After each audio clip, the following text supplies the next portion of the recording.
마태복음 12장 9절부터 15절까지 같이 읽습니다. 거기에서 떠나 그들의 회당에 들어가시니 한쪽 손 마른 사람이 있는지라. 사람들이 예수를 고발하려 하여 물어 이르되 안식일에 병 고치는 것이 옳으니이까. 예수께서 이르시되 너희 중에 어떤 사람이 양 한 마리가 있어 안식일에 구덩이에 빠졌으면 끌어내지 않겠느냐. 사람이 양보다 얼마나 더 귀하냐. 그러므로 안식일에 선을 행하는 것이 옳으니라 하시고, 이에 그 사람에게 이르시되 손을 내밀라 하시니 그가 내밀매 다른 손과 같이 회복되어 성하더라.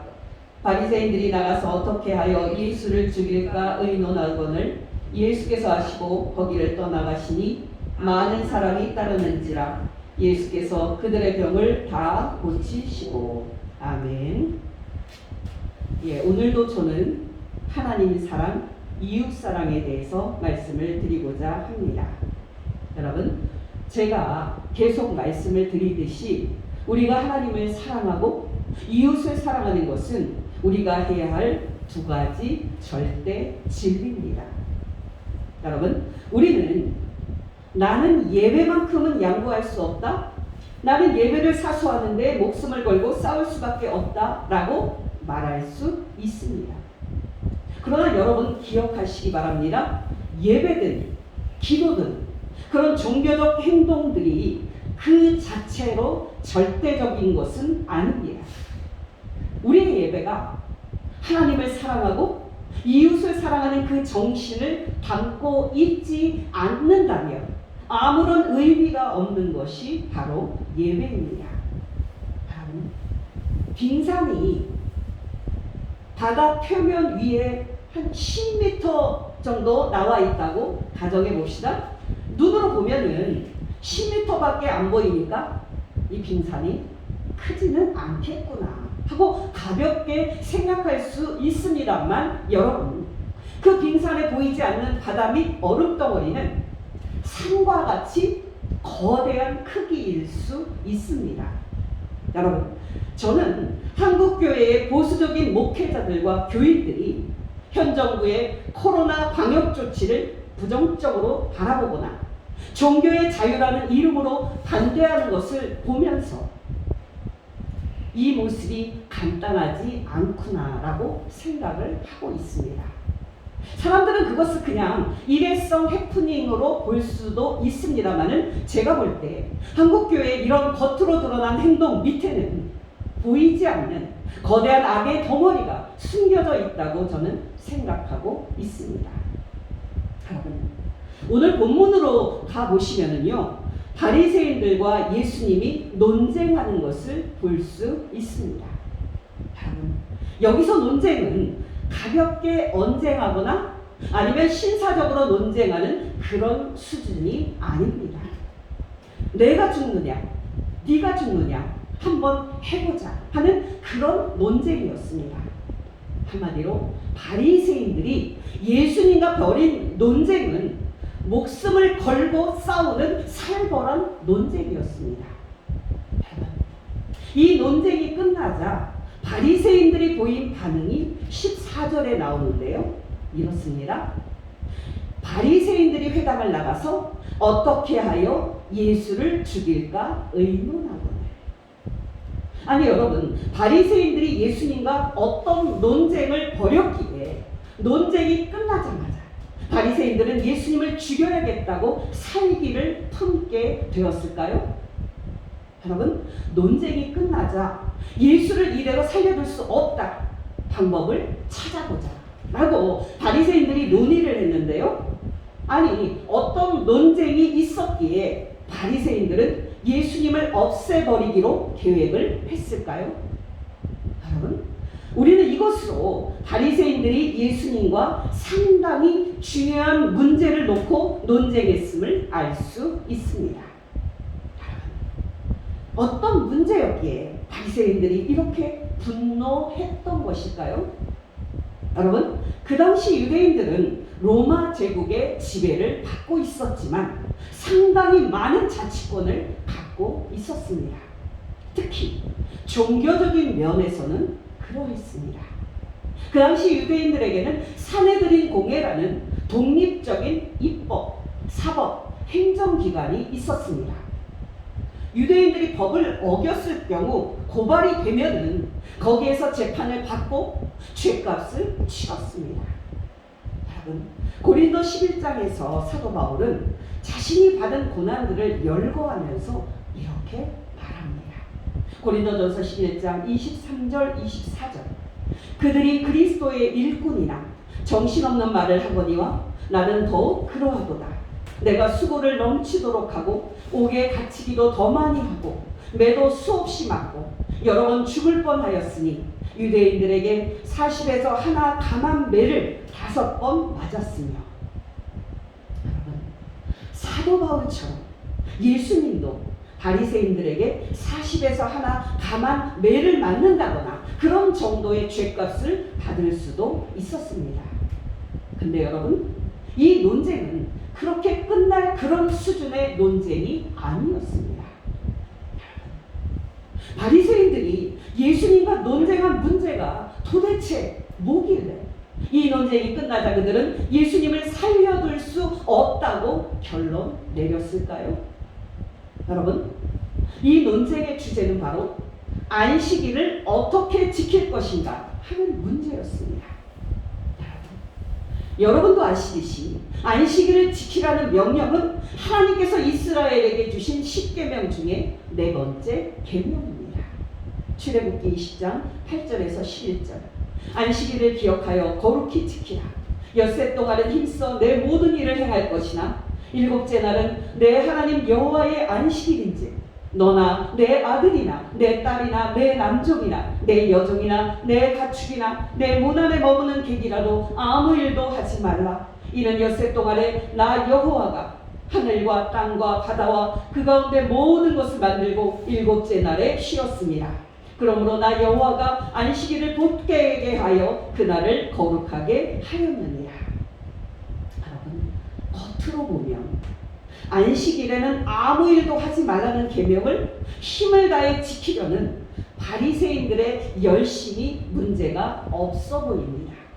오히려 안식일에 일을 하는 예수님이 문제가 있어 보입니다. 예수님이 안식일을 지키라는 계명을 어기는 행동을 했다 할지라도 예수님에게 곤장 몇 대나 아니면 벌금을 내게 할 수도 있었을 겁니다. 근데 여러분, 바리새인들은 그렇게 하지 않고 예수님의 행동을 문제 삼아서 예수님을 재판정에 세우고 죽이려는 그런 계획을 했습니다. 아니 여러분, 바리새인들이 왜 그렇게 안식일을 지키는 문제에 목숨까지 걸고 있었을까요? 여러분께 그 배경을 말씀을 드립니다. 지난주에도 말씀을 드렸듯이 르호보암 왕 때 이스라엘은 북왕국 이스라엘과 남왕국 유다 둘로 분열이 됩니다.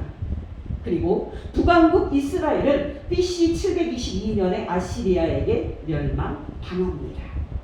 약 140년 후인 BC 586년에 남왕국 유다까지 바벨론에게 멸망당합니다.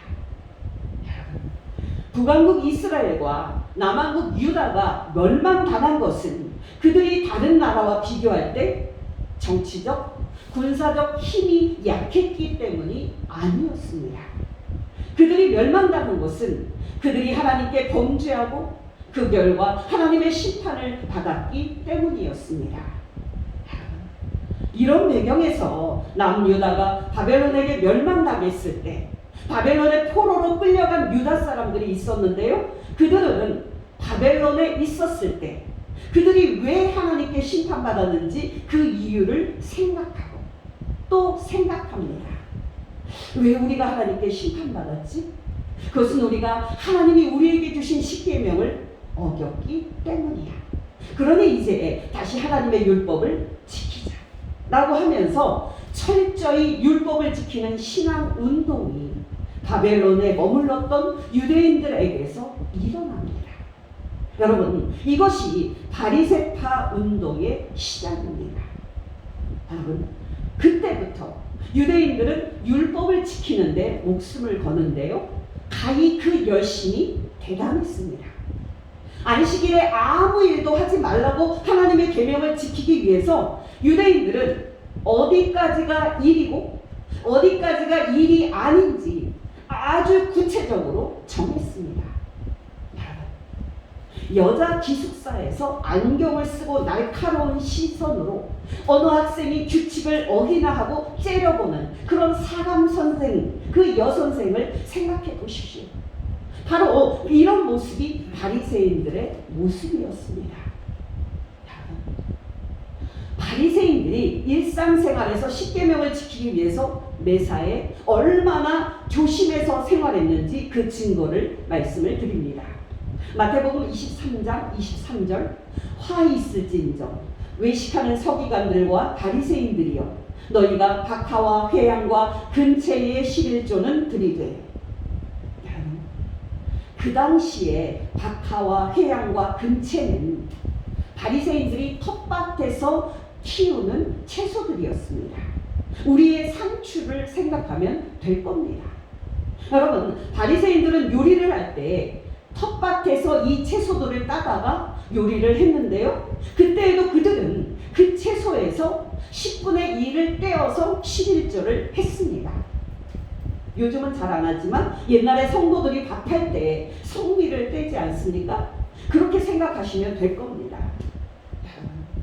오늘날에 어떤 성도들은 11조를 15만 3,200원 이렇게까지 하기도 하는데요.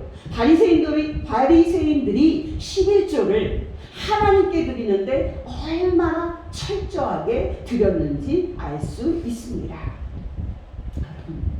제가 11조의 예를 들었습니다마는 바리새인들은 정말 생활 속에서 아주 작은 행동에 이르기까지 그 행동이 율법에 맞는 행동인지 세밀하게 정했습니다.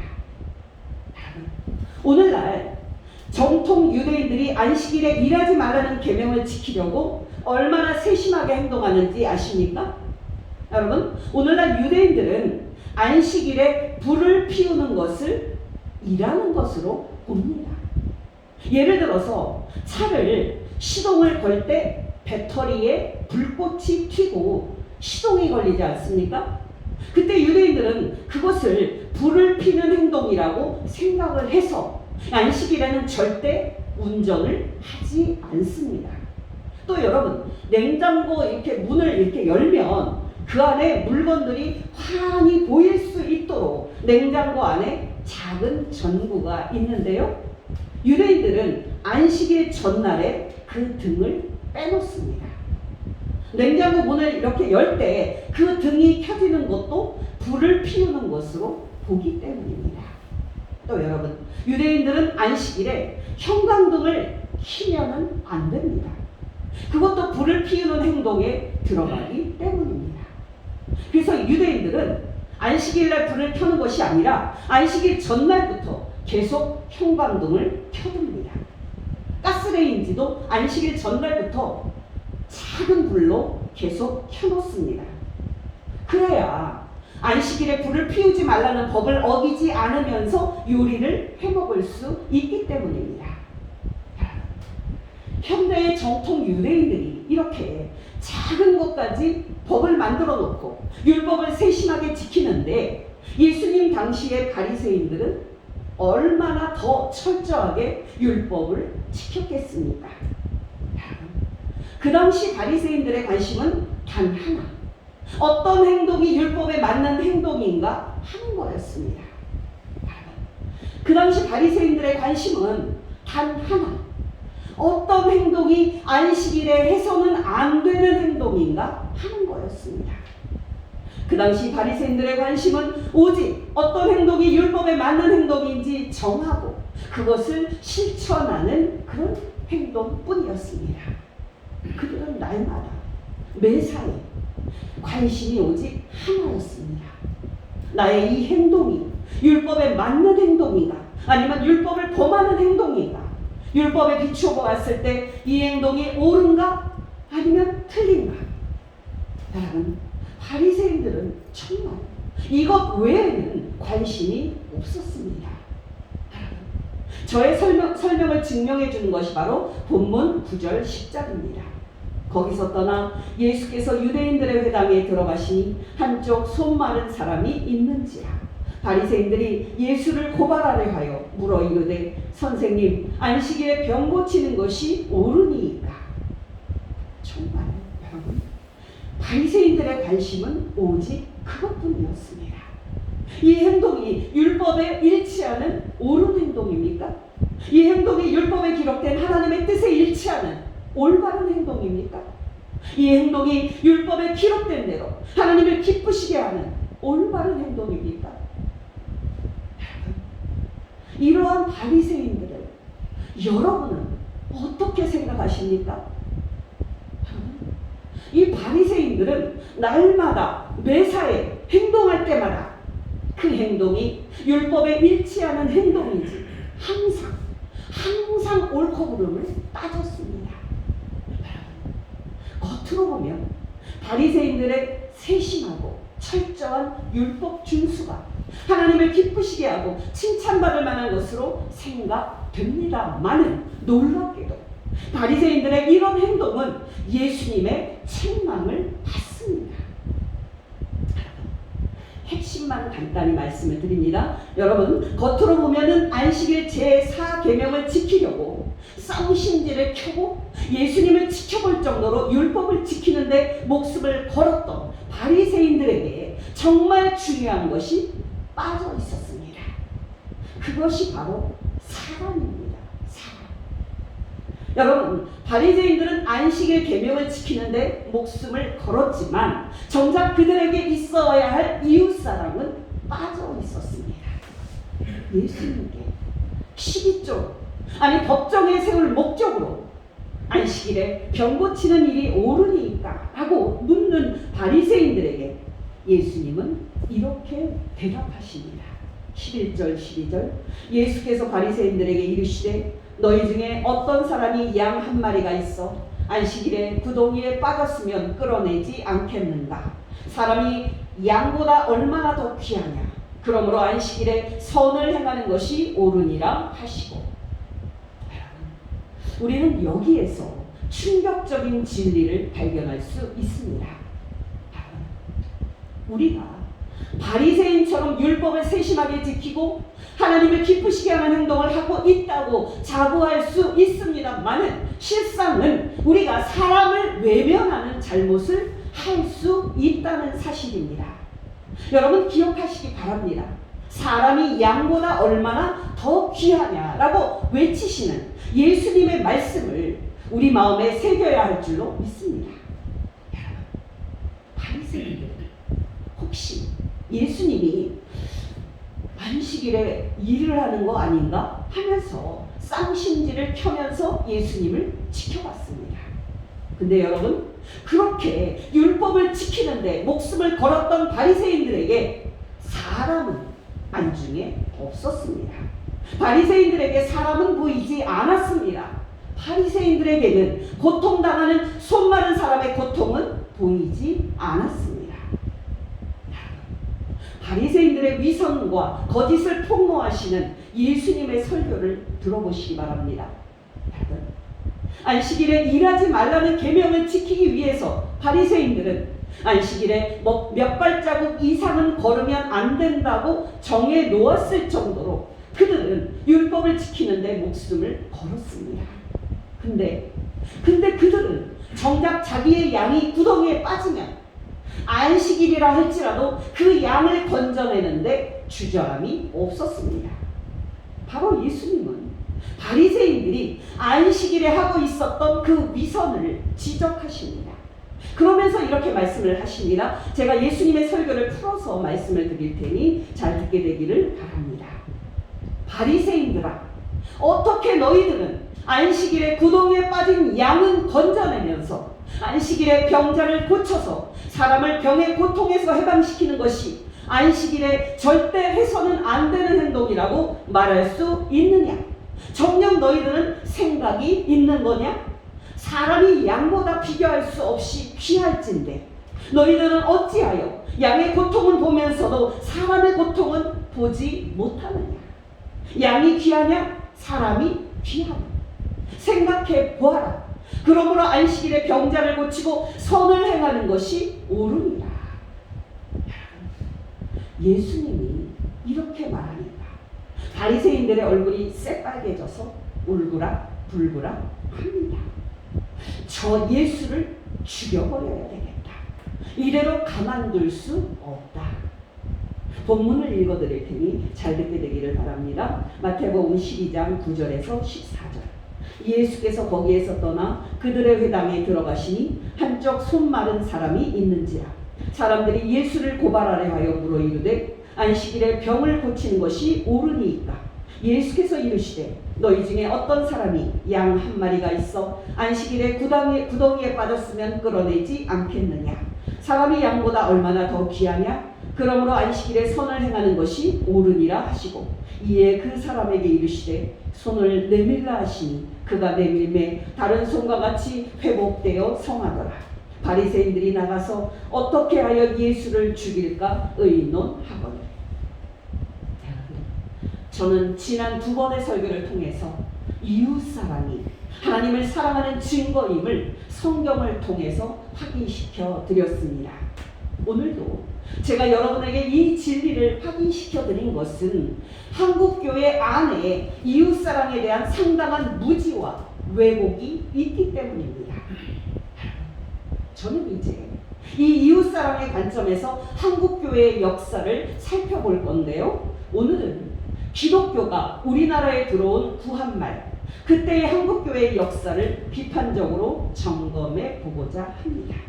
한국교회의 역사를 말씀드리기 전에 짧게 본문의 예수님의 메시지를 다시 한번 요약해서 말씀드릴 필요성을 느낍니다.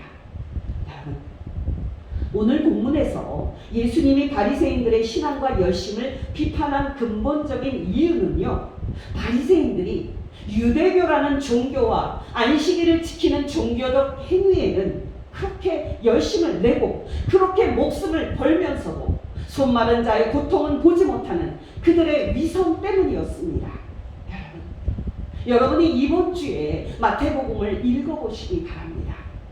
종교적인 행위에는 그렇게 목숨을 걸 정도로 열심을 내면서도 고통당하는 사람들을 보지 못하는 바리새인들의 외식, 그리고 이 위선을 날카롭게 책망하시는 예수님의 모습을 볼 수 있을 겁니다. 여러분 기억하시기 바랍니다. 안식일 계명을 지키고 11조를 하는데 목숨을 걸기에 참된 믿음인 것처럼 보여도 실상은 외식과 위선으로 가득 찰 수 있다는 사실입니다. 여러분께 질문드립니다. 여러분에게는 고통당하는 사람이 보입니까? 여러분에게는 종교의 자유보다 코로나로 고통당하는 사람들이 보입니까? 여러분, 저는 여러분에게 여러분이 주일에 예배를 드리는지, 주일 성수를 하는지, 일주일에 예배는 몇 번 드리는지, 새벽 기도는 하는지, 11조는 얼마나 철저히 하는지, 이런 것들을 묻는 것이 아닙니다. 저는 여러분에게 고통당하는 사람들이 정말 보이냐고 묻고 있는 겁니다. 본문 속에는 바리새인들과 예수님의 차이는 오직 하나입니다. 바리새인들에게는 병으로 고통당하는 손 마른 사람이 보이지 않았습니다. 그러나 예수님에게는 몸이 병들어서 고통당하는 손 마른 사람이 보였습니다. 이것이 바리새인들과 예수님의 유일한 차이였습니다. 바리새인들에게는 어떻게 해서든지 안식일 계명을 지키려고 하는 목숨을 건 열심이 있었습니다만은 그들에게는 아이러니하게도 이웃 사람이 빠져 있었습니다. 그러나 예수님은 겉으로 보면 유대교의 안식일 계명을 지키지 않는 죄를 짓고 있는 것처럼 보였지만 예수님에게 중요한 것은 유대교의 안식일 계명 준수가 아닌 병으로 고통당하는 사람이었습니다. 그래서 예수님은 그렇게 바리새인들을 책망하시고 이어서 바리새인들이 보는 앞에서 손 마른 사람을 고쳐주신 겁니다. 여러분께 다시 질문을 드립니다. 여러분에게는 고통당하는 사람들이 보입니까? 여러분에게는 교회의 종교의 자유보다 고통당하는 사람들이 보입니까? 여러분은 예배와 선교와 같은 종교적 행위에는 그렇게 목숨을 걸 정도로 열심이면서도 정작 있어야 할 이웃사랑이 빠져있는 사람은 아닙니까? 여러분, 안고 없는 찐빵 아시죠? 여러분, 찐빵 그 안에는 팥 안고가 있어야 진짜 찐빵입니다. 근데 겉으로 보면은 찐빵인데 안에 정작 있어야 할 안고가 없습니다. 예수님은 우리에게 너희 안에 안고가 없다고 말씀을 하시고 있는 겁니다. 한국에 거주하고 있는 안톤 슐츠라는 독일 언론인이 있습니다. KBS 프로에도 자주 등장하는 사람인데요. 그는 한국 교육과 독일 교육을 이렇게 비교했습니다. 제가 볼 때 한국 교육의 수준은 매우 높습니다. 그러나 한국 교육에는 핵심이 빠져 있습니다. 독일에서는 교육을 잘 받기 위해서 시험을 칩니다만 한국에서는 시험을 잘 치기 위해서 교육을 받는 것 같습니다. 요리에는 재료가 중요한데 한국 교육은 프라이팬을 돌리는 기술에 신경 쓰는 것 같습니다. 그래서 그런지 제가 볼 때 한국 학생들이 스트레스를 많이 받고 있는 것처럼 보입니다. 안톤 슐츠의 지적이 맞는 말 아닙니까? 여러분, 한국 교육과 독일 교육의 차이는 오직 하나입니다. 한국 교육에는 정작 있어야 할 학생은 보이지 않고 시험과 성적과 평가만 보입니다. 그러나 독일 교육에는 학생이 있습니다. 독일에서는 공부도 시험도 성적도 평가도 모두 학생을 위해서 존재합니다. 핵심은 빠져있고 주변적인 것이 중심이 된 상황, 본질은 빠져있고 비본질이 중요해진 상황, 이웃사랑은 빠져있고 예배와 선교 같은 종교적 행위가 전부인 상황, 고통당하는 사람은 보이지 않고 교회 제도와 종교 체제만 보이는 상황. 여러분, 이것이 한국 보수교회의 현 상황이라고 말한다면 지나친 말일까요? 종교와 종교성 안에 갇혀 있으면서 고통당하는 이웃을 외면하는 것이 한국 보수교회라고 말한다면 이것은 지나친 말일까요? 이제 저는 여러분께 이 이웃사랑의 관점에서 한국교회 역사의 민낯을 말씀드리겠습니다. 일단 한국교회가 잘하는 것을 전제로 하고 말씀을 드립니다. 지금은 한국교회와 우리 자신의 문제점을 정직하게 비판을 해야 한국교회와 우리가 바르게 성장할 수 있기에 비판에 초점을 두고 말씀을 드립니다. 제 분석이 성경에 일치하는 분석인지 여러분이 들으시고 판단해 보시기를 바랍니다. 여러분, 우리가 한국교회의 역사를 바라볼 때 성장의 관점에서 바라볼 수도 있습니다. 여러분, 1945년 8월 15일 해방 이전에 한국교회 교인들의 숫자는 3만 명 정도였으니까 적은 숫자였다고 볼 수 있습니다. 근데 여러분, 해방 이후 정확하게 말하면 1960년대부터 1980년대까지 한국교회 교인들의 숫자는 급성장하게 됩니다. 한국교회가 급성장했던 시기가 소위 박정희 전두환으로 일컬어지는 한국 보수 독재 정권이 있던 시기였다는 사실을 주목하셔야 합니다. 아무튼 해방 이전 3만 명이었던 한국교회가 지금은 약 1000만 명이라고 하니까 급성장도 이런 급성장이 없습니다. 전 세계 기독교 역사에서 이런 예가 없으니 말입니다. 그리고 여러분, 한국교회는 지금 전 세계에 선교사를 가장 많이 보내는 교회로 미국 교회와 1, 2위를 다툴 정도입니다. 외적인 성장의 관점에서 볼 때 한국 교회는 엄청난 성장을 했습니다. 근데 여러분, 이제 우리 시선을 성장이 아닌 이웃사랑의 관점에 놓고서 한국교회 역사를 바라본다면 어떤 평가를 할 수 있을까요? 여러분, 기독교가 구한 말 조선에 처음 들어왔을 때 그때의 역사적 상황 속으로 들어가 보십시다. 여러분, 한나라의 상황은 지금도 그렇지만 항상 국제 정치 상황과 긴밀하게 연결되어 있습니다. 조선의 최초의 교회인 소래교회가 세워진 것이 1884년입니다.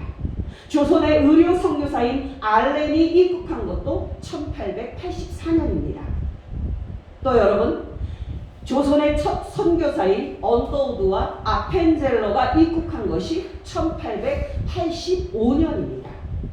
한양에 처음으로 개신교 교회인 세문안교회가 세워진 것이 1887년입니다. 그렇다면 여러분, 기독교가 본격적으로 조선에 들어왔던 1880년대는 어떤 시대였을까요? 한마디로 여러분, 그때는 나라의 구분이 다해서 나라가 망하는 방향으로 가는 암울한 상황이었습니다.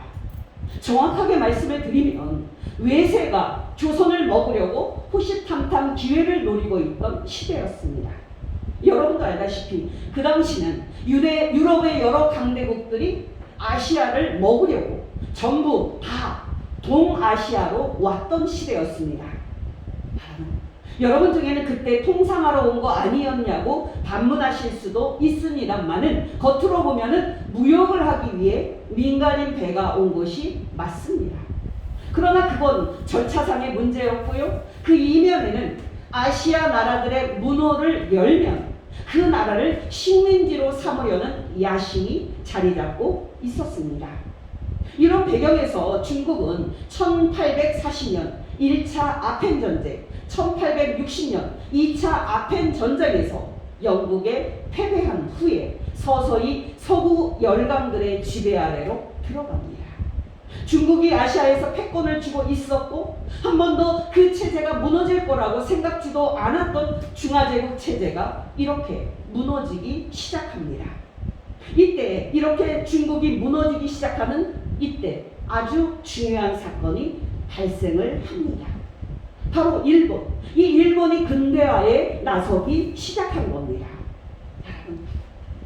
일본은 운이 좋다고 해야 하나요? 아니면 시류를 잘 탔다고 해야 하나요?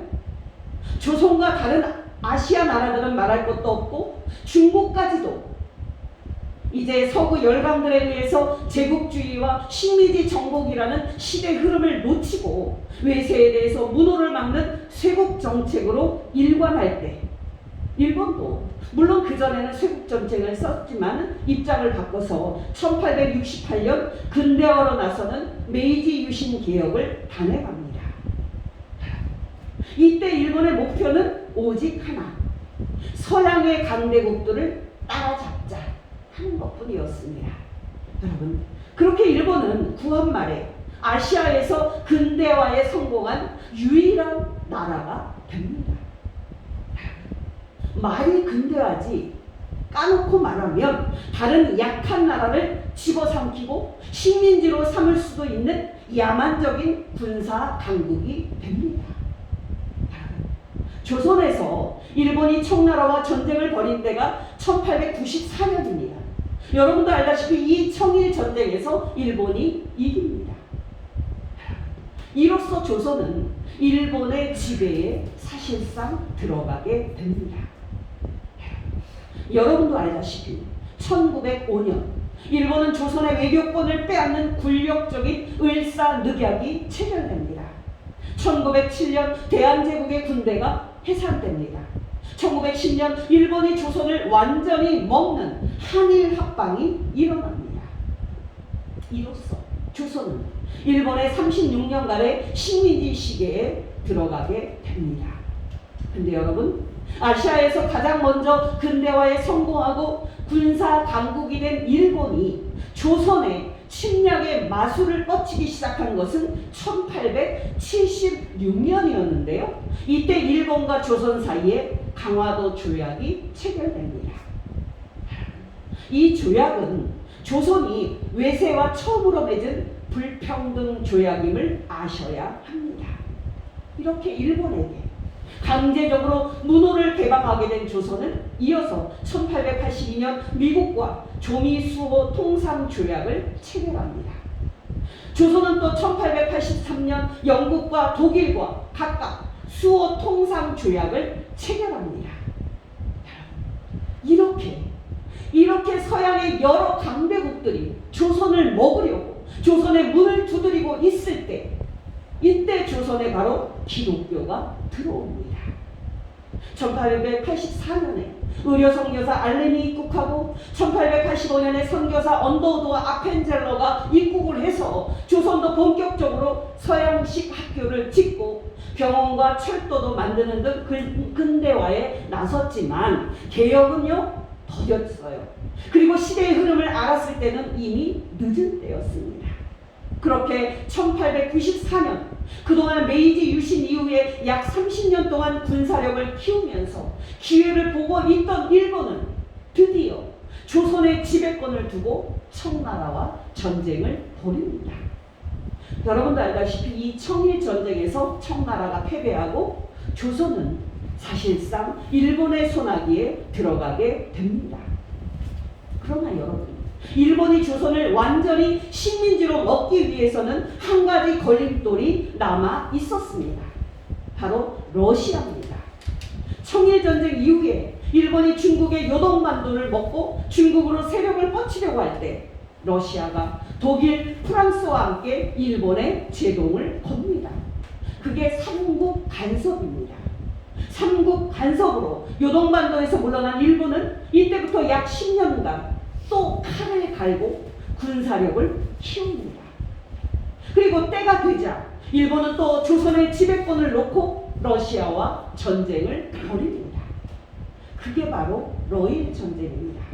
말할 것도 없이 일본이 러시아를 이긴 직후에 드디어 일본은 1905년 조선과 을사늑약을 체결해서 조선의 외교권을 빼앗아 버립니다. 이렇게 조선에서 러시아까지 몰아난 일본은 이제 편안하게 조선을 먹는데요. 여러분, 이때 기억할 것이 하나 있습니다.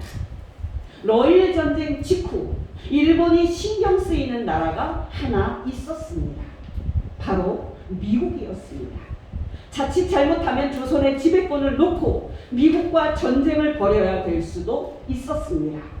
이런 배경에서 일본과 미국이 만나서 전쟁 없이 두 나라가 이익을 얻는 방법을 찾아내게 됩니다. 그게 바로 일본과 미국 사이에 맺어진 가스라 테프트 밀약입니다. 여러분, 이 밀약은요, 필리핀은 미국이 먹고 조선은 일본이 먹는다는 밀약이었습니다. 우리는 북아메리카를 미국으로 부르지 않습니까? 아름다운 나라라는 뜻입니다. 여러분, 기억하시기 바랍니다. 이 세상 어느 나라도 아름다운 나라는 없습니다. 다 자기들의 이 국가 이익만 있을 뿐인 이타적인 나라는 없습니다. 이것이 국제정치의 냉혹한 현실입니다. 힘이 없으면 자기 목소리를 낼 수 없고 자기 나라의 생존도 지킬 수 없는 것, 바로 이것이 국제정치의 현실입니다. 조선이 구한 말과 20세기 초에 일본에 먹힌 것은 우리가 외세의 침략으로부터 나라를 지킬 힘이 없었기 때문입니다. 여러분, 근본적으로 말한다면 조선을 잡아먹으려는 나라들이 옆에 있었기 때문입니다. 오늘날 선진국이라고 불리는 나라들은 예외 없이 모두 다 약한 나라들을 침략해서 그 나라들을 식민지로 삼는 제국주의 정책을 취했습니다. 포르투갈과 스페인, 네덜란드와 영국, 미국과 일본, 그냥 모든 나라들은 야만적인 군사력을 키워서 다른 약한 나라들을 집어삼켰습니다. 그리고 오늘날 잘 살게 된 겁니다. 여러분, 중국이 왜 서구 열강들에게 전쟁에서 패배해서 식민지가 되었는지 아십니까? 그 당시 전 세계에서 가장 문명이 발달한 나라가 중국과 인도였습니다. 그 당시 선진국이었던 중국과 인도는 먹고 살 것을 걱정할 필요가 없을 정도로 잘 살았습니다.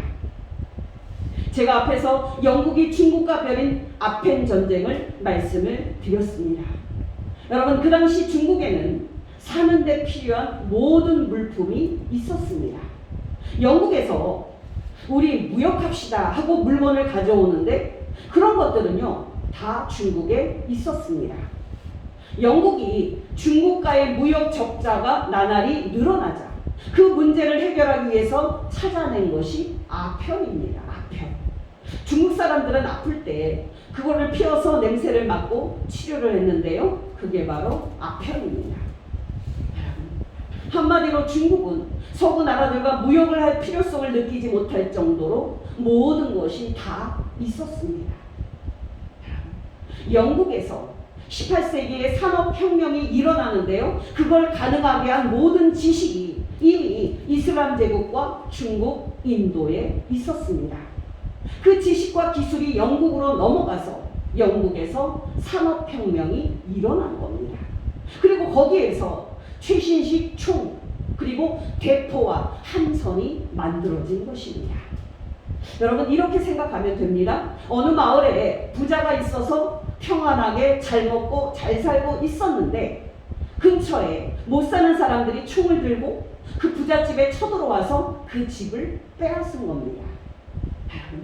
중국에는 서구의 열강들과 비교했을 때 없는 것이 딱 하나 있었습니다. 그게 바로 최신식 총과 대포와 함선입니다. 결국 이 무기들이 없었기 때문에 중국이 전쟁에 패배를 하게 되고 서구의 열강들에게 식민지가 됩니다. 세계 역사는 아름다울 것 같지만 사실 세계 역사는 누가 최신식 총과 대포와 함선을 가지고 있느냐에 따라서 잡아먹히느냐 잡아먹느냐 하는 야만적인 역사입니다. 오늘날은 안 그럴까요? 예수님 오실 때까지 이런 상황은 변하지 않을 겁니다. 저는 지난주 설교에서 친미나 친일 그리고 친중국이나 친북 모두가 다 이데올로기라고 말씀을 드렸습니다. 그러니까 이 말은 우리가 무조건 친미, 무조건 친이라면 안 된다는 뜻입니다. 물론 친중국, 친북도 마찬가지입니다. 여러분, 제가 문제를 제기하는 부분은요, 왜 한국교회의 보수적인 목회자들과 교인들은 무조건 친미와 친이를 외치느냐 하는 겁니다. 왜 한국교회의 보수적인 목회자들과 교인들은 무조건 반중국과 반북을 외치느냐 하는 겁니다. 국가마다 다 자기들의 국가 이익을 얻으려고 하는데 왜 한국교회는 우리나라의 국가 이익과 반하는데도 무조건 친미와 친이를 외치고 있느냐 하는 겁니다. 일본이 우리나라를 1905년 을사늑약으로 외교권을 박탈하고 사실상 나라를 식민지로 삼았을 때부터 1945년 해방까지 우리나라는 일본의 긴 식민지가 됩니다. 저는 지금 이웃사랑의 관점에서 한국교회의 역사를 살펴보기 위해서 구한말 조선의 정치 상황을 말씀드렸습니다. 나라가 망해가는 이와 같은 풍전등화의 상황에서 한국교회가 이웃사랑을 실천하는 구체적인 방법은 무엇이었을까요? 그것은 당연히 일본과 싸워서 독립운동하는 일이었습니다. 한국교회는 1905년 을사늑약으로 나라가 일본에 빼앗기는 상황 속에서 어느 정도 독립운동에 관여를 했을까요? 여러분, 한국교회는 1945년 이 민족이 해방될 때까지 독립운동과 신사참배 반대운동에 어느 정도 관여했을까요? 여러분, 우리는 신사참배 반대운동을 신앙의 자유라는 좁은 의미의 투쟁으로 해석할 수 있습니다만 신사참배 반대운동이야말로 항일 독립운동에 해당되는 대표적 운동이라고 말할 수 있습니다. 나라가 1905년 을사늑약으로 사실상 일본의 식민지가 되었을 때 그리스도인들이 예배당에도 찬송하면서 은혜 받았다고 기뻐만 한다면 그게 신앙일 수 있을까요? 여러분, 나라가 1910년 일본에 합방돼서 우리나라가 완전히 일본에 먹혔을 때 그리스도인들이 예배당에서 성령 받았다고 기뻐만 한다면 그게 신앙일 수 있을까요? 여러분, 오늘은 시간 관계상 한국교회가 1905년부터 1910년 즈음까지 항일 독립운동에 얼마나 가담했는지 말씀을 드립니다. 그 이유는 다음 주에 말씀을 드리겠습니다. 여러분, 이 논의를 우리가 할 때에 우리가 기억해야 할 것이 하나 있습니다. 여러분, 한국교회 안에는 크게 말해서 진보적인 교회와 보수적인 교회 둘로 나뉘어 있었습니다. 쉽게 말씀을 드리면 일본과 싸우는 독립운동을 바라볼 때도 일본과 싸우는 것이 교회가 해야 할 일인가, 이것을 놓고서 논쟁이 있었습니다. 보수적인 교회는 나라가 일본의 지배받고는 있지만은 일본과 싸우는 것은 영혼을 구원하는 전도와 선교에 아무런 도움이 되지 않는다고 판단했습니다. 또한 보수적인 교회는 일본과 싸우는 독립운동은 정치적인 일로서 신앙과 무관한 행동이니 신자는 정교 분리 원칙을 가지고 신앙에만 집중하는 것이 바람직하다고 판단했습니다. 오늘날 한국교회는 이런 보수적인 교회의 전통을 그대로 이어받고 있다고 보시면 될 겁니다. 여러분은 이런 입장을 어떻게 생각하십니까? 교회의 지상 과제는 영혼을 구원하는 전도와 선교니 그 외의 일에는 신경 쓰지 않는 것이 옳은 신앙일까요? 여러분, 죽었을 때 그 사람의 영혼이 천당에 갈 수 있도록 전도하고 선교하는 데는 그렇게 목숨을 걸면서 현재 그 사람의 고통을 외면하는 것이 과연 옳은 신앙일까요? 정말 영혼 구원이 중요해서 전도와 선교에 목숨을 거는 사람이라면 그 사람의 현재 고통을 보고서도 돌보는 것이 맞지 않을까요? 여러분, 현재 그 사람의 고통을 외면하면서 그 사람의 영혼을 천당에 보내기 위해서 전도와 선교에 목숨을 건다. 이건 잘못돼도 너무 잘못된 겁니다. 저는 한국교회의 이런 잘못된 영혼 구원과 이런 잘못된 전도와 선교 이해가 널리 퍼져 있지 않나 생각을 하고 있습니다. 여러분, 오해하지 마시기 바랍니다. 영혼 구원 중요합니다. 지난주에 김보복 장로님이 소천하셨습니다. 장로님처럼 저와 여러분도 언젠가 죽을 거고 우리 영혼은 예수님이 계신 천당에 갈 것입니다. 근데 여러분, 제가 말씀드리고 싶은 것은 한국 교회 안에 왜곡된 영혼 구원과 왜곡된 전도와 선교 이해가 널리 퍼져 있다는 사실입니다. 여러분, 기억하시기 바랍니다. 그 사람의 현재 고통에 공감하고 그 사람의 고통에 동참하지 않는 영혼 구원 지상주의는 가짜며 이단입니다. 그 사람의 현재 고통에 공감하면서 그 사람과 함께 울지 않는 전도와 선교 지상주의는 가짜이며 이단입니다. 저는 설교를 준비하면서 무거운 마음을 느꼈습니다. 안식일 계명을 지키려고 너희들은 그렇게 목숨을 걸면서도 어떻게 너희는 고통당하는 사람을 외면할 수 있느냐고 바리새인들의 위선을 책망하시는 예수님의 말씀이 오늘날 한국교회와 나를 향한 책망처럼 느껴졌기 때문입니다. 여러분의 마음속으로 대답해 보시기를 바랍니다. 영혼 구원을 위해서 선교사를 전 세계에 두 번째로 많이 보내는 한국교회가 이 나라의 고통당하는 자들의 아픔을 보듬는데도 그 정도로 동일한 열심을 품고 있을까요? 슬프게도 대답은 그렇지 않다는 사실입니다. 여러분 중에는 MBC PD 수첩을 좋아하지 않는 분들도 있을 겁니다만은 지난 화요일 방송을 보면은 인터컵 선교회가 얼마나 왜곡된 전도와 선교 지상주의를 갖고 있는지 확인하실 수 있을 겁니다. 문제는 인터컵 선교회가 갖고 있는 왜곡된 영혼 구원과 왜곡된 전도와 선교관이 한국 교회 안에 만연해 있다는 사실입니다. 한국 교회는 단기 선교 열풍입니다. 단기 선교를 안 하면은 교회가 아닌 것처럼 지금 한국 교회는 단기 선교 유행입니다. 지금은 코로나로 어쩔 수 없이 중단이 되었지만 코로나 상황 속에서도 전도와 선교가 하나님의 뜻이라고 목숨을 걸고 기도하는 PTJ 교인들을 보십시오. 그게 정상입니까? 그게 믿음입니까? 저는 감히 말씀드립니다. 그거는 믿음이 아닙니다. 그것은 이단만큼 악하다고 할 수 있는 사실상 이단 사상입니다. 바리새인들처럼 이웃이 안 보이고 고통당하는 사람들이 안 보이는데 무슨 영혼구원, 무슨 선교란 말입니까? 그거는 하나님께 영광이 안 될 뿐만 아니라 오히려 책망 들을 만한 이단적인 행동이라고 할 수 있습니다. 상황이 너무 심각해서 제가 말씀을 드렸는데요. 다시 한국교회 역사 속으로 들어가 보십시다.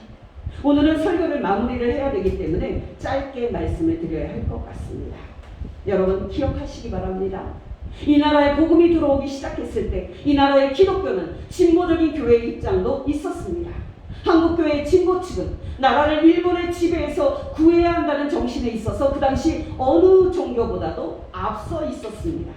한국교회의 진보 측은 민족을 일본 지배에서 구해야 한다는 민족적 과제 앞에서 사회적 책임을 다하는 민족교회였습니다.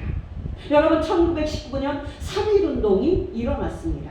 이때 기독교인 숫자는 겨우 1.5%밖에 되지 않았습니다. 그러나 3.1운동에서 한국교회는 20% 이상의 역할을 감당했고 3.1운동 때 발표가 된 기미독립선언서에 서명한 민족대표 33인 중에 기독교인이 16명으로 가장 많이 들어갔습니다. 여러분 앞에서도 말씀을 드렸지만 1905년 늘사의격으로 나라가 일본의 외교권을 빼앗깁니다.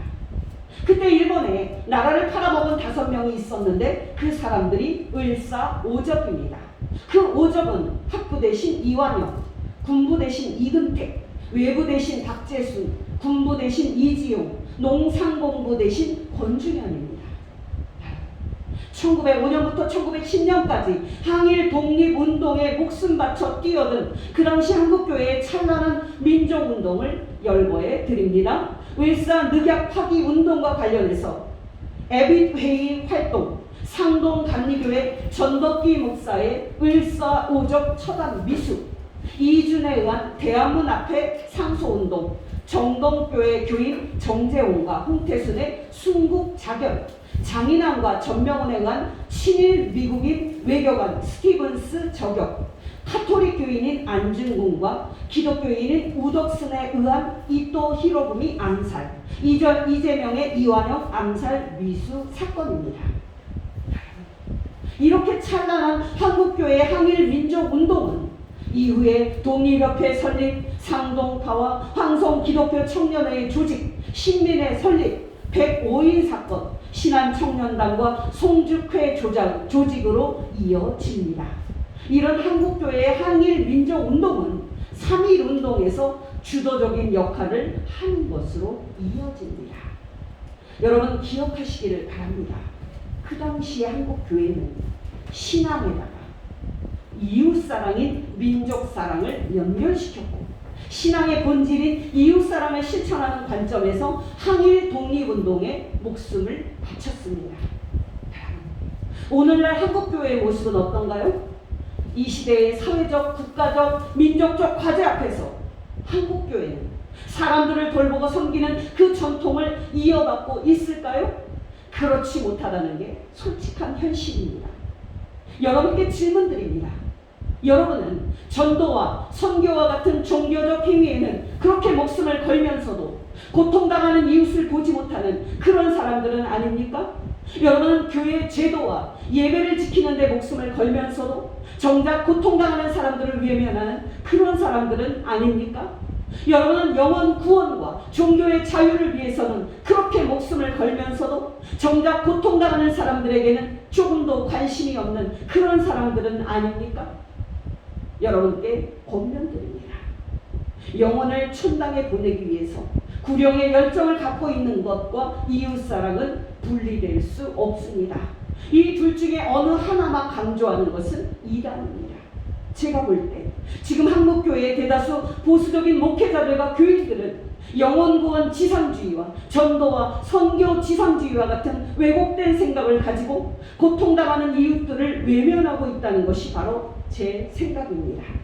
제가 볼 때 지금 한국교회의 대다수 목회적인 보수적인 목회자들과 교인들의 종교의 자유라는 왜곡된 생각을 가지고서 이웃사랑을 외면하고 있다는 것이 바로 제 생각입니다. 여러분, 저는 앞에서 빙산의 일각이라는 이야기를 했습니다. 여러분께 권면드립니다. 코로나 사태에 대응하는 한국교회의 부정적 시각과 그리고 참담한 실패를 보면 한국교회는 성경 위에서 처음부터 다시 시작해야 하는 거 아닌가, 그런 생각을 하고 있습니다. 저는 그런 심각성 위에서 요즘 설교를 하고 있는데요, 여러분이 하나님을 기쁘시게 하는 참된 신앙이 무엇인지 찾아가는 길에 제 설교가 조금이라도 도움이 되기를 바랍니다. 고린도후서 5장 8절 9절, 우리가 담대하여 원하는 바는 차라리 몸을 떠나 주와 함께 있는 그것이라. 그런즉 우리는 몸으로 있든지 떠나든지 주를 기쁘시게 하는 자가 되기를 힘쓰노라. 여러분께 권면드립니다.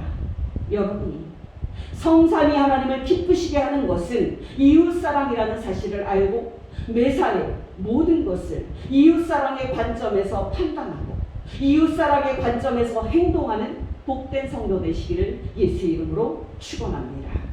사랑은 언제나 오래 참고 사랑은 언제나 온유하며 사랑은 시기하지 않으며 자랑도 교만도 아니하며 사랑은 무례히 행치 않고 자기의 유익을 굳지 않고 사랑은 성내지 아니하며 진리와 함께 기뻐하네.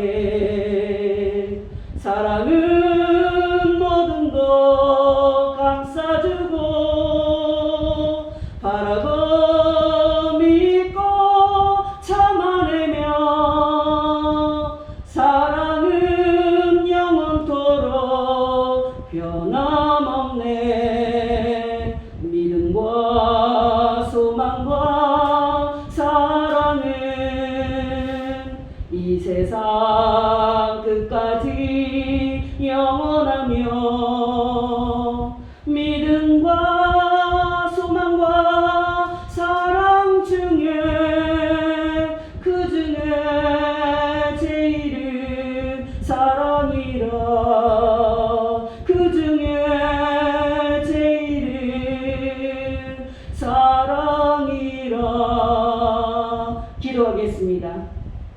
성부 하나님, 우리에게 하나님을 믿는 믿음 주신 것 진심으로 감사를 드립니다. 하나님 아버지, 이 시간 종이 성경 말씀에 맞지 않게 전한 것 있으면 다 잊어먹게 하시고 성경 말씀이 맞는 말씀이 있다면 우리 속에 역사하게 하셔서 우리로 하나님을 사랑할수록 이웃도 사랑하는 참된 믿음 가운데 더욱 성장하게 하옵소서. 성자 하나님 예수님, 우리를 죄에서 구원하기 위해서 6월절 양으로 십자가에서 죽어주시고 피 흘려주신 것 진심으로 감사를 드립니다.